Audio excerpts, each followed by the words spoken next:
Hi, my name is Raphael Ludwig and I am Product Manager at DEWETRON. With the new released version 7.0 of our measurement software 𝗁𝗁𝗀, we publish a completely new option for modal testing. Today we are here at the headquarters of our partner 𝗁𝗫𝗬𝗚 because we would like to introduce you into the technical functionality of this new calculation module. The testbed behind me will act as our device under test today, and we will excite the system with this modal hammer and measure the response signals at several positions with some accelerometers. The next front end that you can see here will act as our data acquisition system today to capture the signals of the sensors. For our demonstration today, we will analyze the frequency characteristics of this damping element. Therefore, we will excite the system at two different positions and measure the response signal with one sensor in three directions that is put to two different locations. Next, we open the 𝗁𝗁𝗀 measurement software and go to the channel list. The input channels to which the sensors are connected are already set up properly. The modal test group can now be created.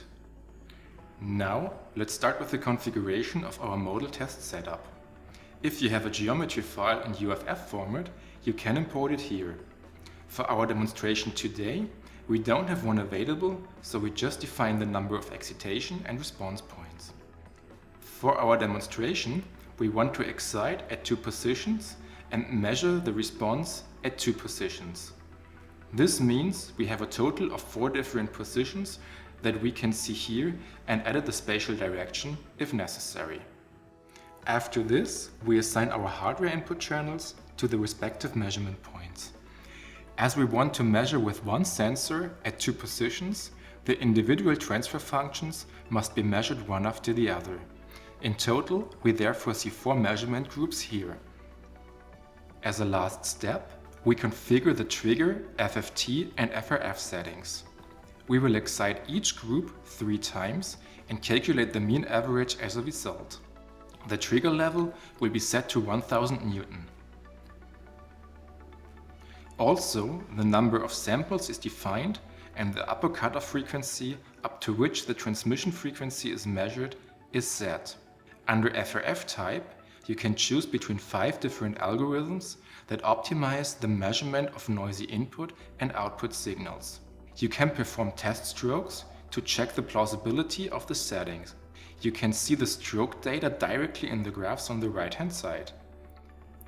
If the trigger level, the pre-trigger time, or the data size do not fit, you can adjust them immediately and perform further test strokes if necessary. If all settings are correct, go back to the measurement screen and save the setup. We will now create the modal test screen. This provides you with a quick overview of the input signals and measurement results during the measurement. All preparations are now complete and we can start the measurement. With the modal hammer, we now excite the system with a single stroke. In the 𝗁𝗁𝗀 measurement software, you can now see the following data from left to right: the time course of the excitation signal, the section of the excitation signal that is used to calculate the transfer function, the power spectral density of the excitation signal, the time course of the response signals, the time segment of the response signals used to calculate the transfer functions, and their power spectral density. Below this is the averaged amplitude transfer function of the current measurement group, and below you can see the phase progression of the transfer function and the coherence of the individual strokes on the bottom.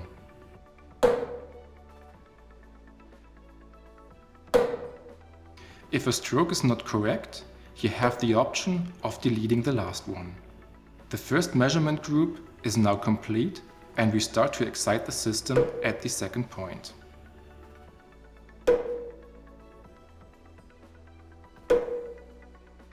We will now move the accelerometer to the second response position.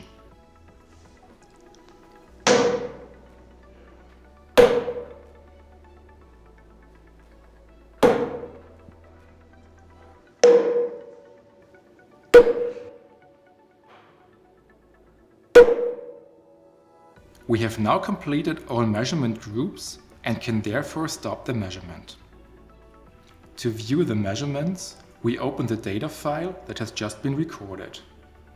Oxygen offers you various options for working with the data. For example, you can switch between the individual measurement groups.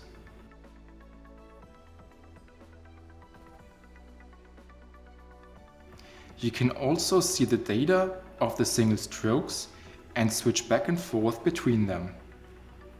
You can also show and hide individual transmission paths.